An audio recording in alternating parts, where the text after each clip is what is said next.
आपको पता है प्रभुपाद की 200 से ज्यादा ऑडियो टेप्स गायब है। वीडियो को स्वाइप मत करना, बहुत बड़ा खुलासा करने वाला हूँ सारे प्रूफ्स के साथ। Srila Prabhupada is one of the most recorded persons in history. 1970 के बाद तो उनकी हर इंपॉर्टेंट बात ऑडियो टेप में रिकॉर्ड होती थी। 4000 प्लस टेप्स अवेलेबल है और 1976 आते आते पूरे साल में 320 दिन की रिकॉर्डिंग्स हैं। लेकिन सरप्राइज, 1977 मार्च से सितंबर मंथ्स में 214 में से 136 दिन यानी कि 60% से भी ज्यादा दिन की टेप अवेलेबल ही नहीं है। And surprise surprise, September month की सारी रिकॉर्डिंग्स गायब है। मैं कुछ भी मन से नहीं बोल रहा हूँ, आप खुद डेटाबेस खोल के चेक कर लीजिए। एंड ये एग्जैक्टली वही टाइम था जब श्रील प्रभुपाद ऋत्विक दीक्षा सिस्टम के बारे में समझा रहे थे, डिस्कस कर रहे थे। कोई कह सकता है कि नहीं प्रभुपाद इस टाइम पे बहुत ज्यादा बीमार थे, ज्यादा बात नहीं कर रहे थे, इसलिए टेप्स अवेलेबल नहीं है। अनदर सरप्राइज, उसके बाद अक्टूबर नवंबर में जब प्रभुपाद और ज्यादा बीमार थे और कंप्लीट बेड रेस्ट पे थे, तब हर दिन की रिकॉर्डिंग अवेलेबल है। 45 डेज की 100 टेप्स अवेलेबल है। प्रभुपाद के उस टाइम के पर्सनल असिस्टेंट गौरीदास प्रभु कहते हैं कि ऋत्विक अपॉइंटमेंट के बाद प्रभुपाद ने बहुत बार इस पे डिस्कशन किया है। मैं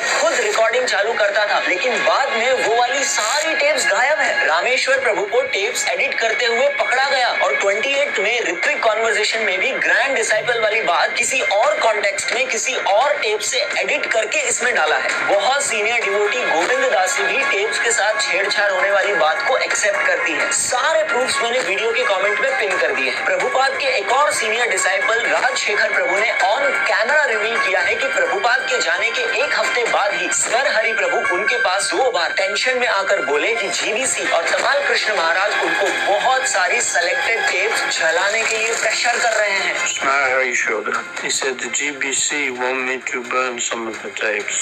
That can only mean Tamal Krishna. And then after a few days again he's coming, Prabhuji, they're putting pressure on me, I have to burn these tapes. Tamal Krishna Goswami was in charge of the tapes, had the keys to Prabhupada's Almira where there was tapes stored. 28 में Ritwik conversation के बाद जून में 14 दिन की tapes गायब है। 9 जुलाई Ritwik appointment के बाद आगे 2 महीने में सिर्फ 16 टेप्स अवेलेबल है। आज तक जीबीसी ने ये मिसिंग टेप्स का कोई एक्सप्लेनेशन नहीं दिया है। कुछ पावरफुल सीनियर डिवोटीज जो खुद गुरु बनना चाहते थे, उन्होंने टेप्स जला दी या गायब करवा दी। And last surprise, even July 9 Ritvik appointment letter भी गुरुज ने छुपा दिया था और बाद में जब बहुत हंगामा हुआ तब जाके ईयर 2003 के वेदाबेस .1 अपडेटेड वर्जन में इसको ऑफिशियली ऐड किया गया और 19 जुलाई 1977 के टेप में एक छोटी सी जगह ये बाहर आ ही गया कि प्रभुपाद ऋत्विक दीक्षा सिस्टम ही कंटिन्यू रखना चाहते थे।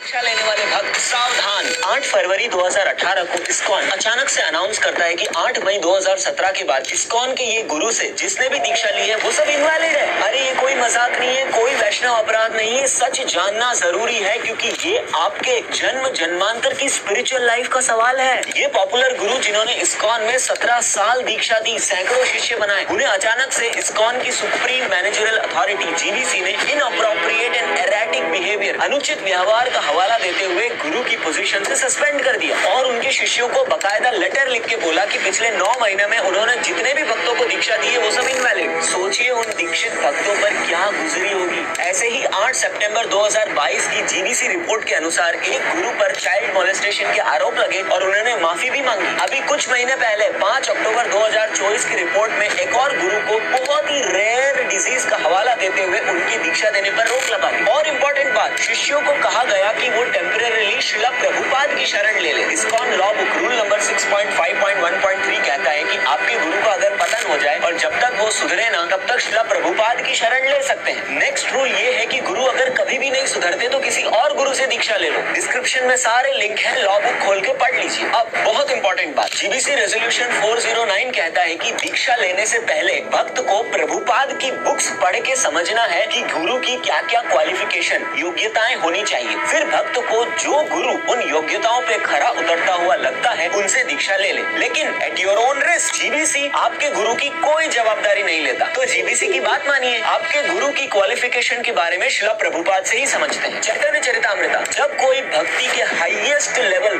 महाभागवत की पोजीशन पर हो उसे गुरु बनाओ। महाभागवत ही गुरु बनने के योग्य है। फर्स्ट क्लास भक्त के ही गिरने का कोई चांस ही नहीं है। नेक्टर ऑफ इंस्ट्रक्शन, कोई अगर उत्तम अधिकारी नहीं है तो उसे गुरु नहीं नहीं बनाना चाहिए, क्योंकि ऐसे गुरु की गाइडेंस में आप भक्ति में बहुत आगे नहीं बढ़ पाएंगे। इसलिए बहुत सोच समझकर उत्तम ब्रदर्स ने प्रभुपाद के दिए ऋत्विक सिस्टम पर सवाल उठाए, पर मेरे भी उनसे कुछ सवाल है। आपके ही ISKCON governing body commission GBC resolution number 409 कहता है कि जब जीबीसी किसी भक्त को दीक्षा गुरु बनने की परमिशन देता है कि उनको उत्तम अधिकारी या प्योर डिवोटी डिक्लेयर किया जा रहा है या उन्होंने कोई स्पेशल रियलाइजेशन पाई हो। जीबीसी बस इतना इंडिकेट करता है कि जीबीसी को उनकी डिसाइपल एक्सेप्ट करने में कोई ऑब्जेक्शन नहीं, नो ऑब्जेक्शन। तो इस पे मेरे क्वेश्चन है, जीबीसी को यह अधिकार किसने दिया कि वो किसी को दीक्षा गुरु बनने की परमिशन दे या ना दे?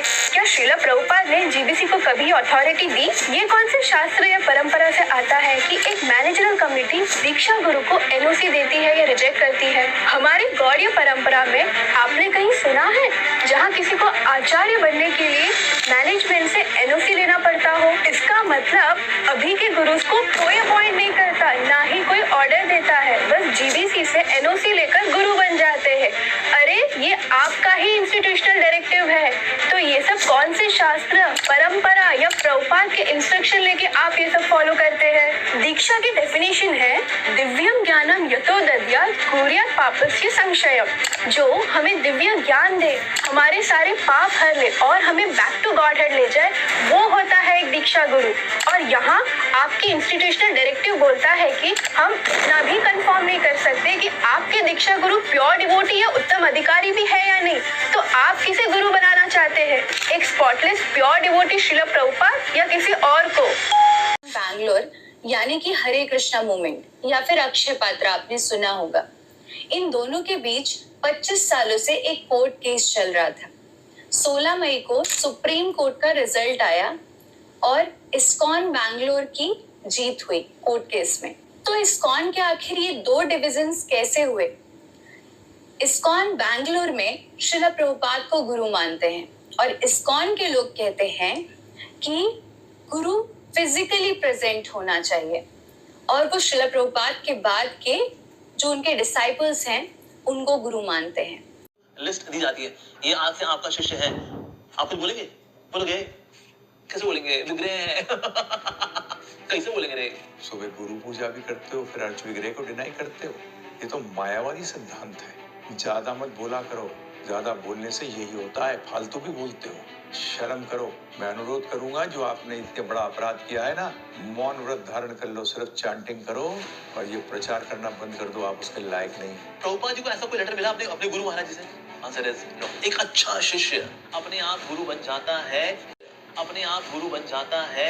ऑटोमेटिकली कहाँ है कि ऑटोमेटिकली डिसाइपल गुरु बन जाता है? प्रभुपाद पे लांछन उठाते हो, शर्म नहीं आती?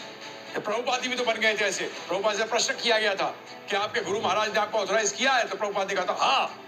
मैं गुरु महाराज फाउंडर आचार्य का अर्थ क्या होता है? जो कि नए रूल सेट कर सकता है। ध्यान रखिएगा, प्रभुपाद ने किसी को रेगुलर गुरु नहीं बनाया। उसका ये अर्थ नहीं होता कि आप शुद्ध भक्त नहीं बन सकते। मैं कहा है कि डायरेक्टर जो बनेंगे आगे चलकर वो मेरे दीक्षित शिष्य होंगे। ऋत्विक सिस्टम फॉलो करोगे तो वो दीक्षित शिष्य ही है। अगर गीता भागवत का प्रचार करता है, उसके बावजूद भी आज वो गुरु बनने के लायक नहीं है। अरे अगर वो 50 साल भगवान का नाम लेता है, गीता भागवत का प्रचार करता है, उसके बावजूद भी आज वो गुरु बनने के लायक नहीं है। अरे कमाल है। मैं तो कई शास्त्रों में नहीं पढ़ा कि 50 साल के बाद वो गुरु बन जाएगा। मैं तो साफ कहता हूँ, आज कैरेट लटका दी सबके सामने, तुम्हें गुरु बनाऊंगा, गुरु बनाऊंगा। आखिरी में कैरेट को लेके चले गए। अमोघ लीला प्रभु जी। आपने कहा कि प्रभुपाद जी ने गौर गोविंद महाराज को दीक्षा गुरु बनाया, फिर बाकियों क्यों लेके आए? आपने तो वैसी गड़बड़ कर दी। बाकियों हटाओ कर इमीडिएटली। अमोघ लीला, तो भी गुरु बनने के चक्कर में है? और मेरे से मुख मत खुलवाओ, बहुत कुछ जानता हूँ। बोलते कुछ हो, करते कुछ हो, दिखाते कुछ हो। कॉमेडी बहुत अच्छा करते। मतलब कि अब फिलहाल के लिए वो हेंस फॉरवर्ड को कहती है कि बस प्रभुपाद के समय तक। ये क्या कहती है? This means the rule applies from now on and for future times unless changed और रिवोक्ड।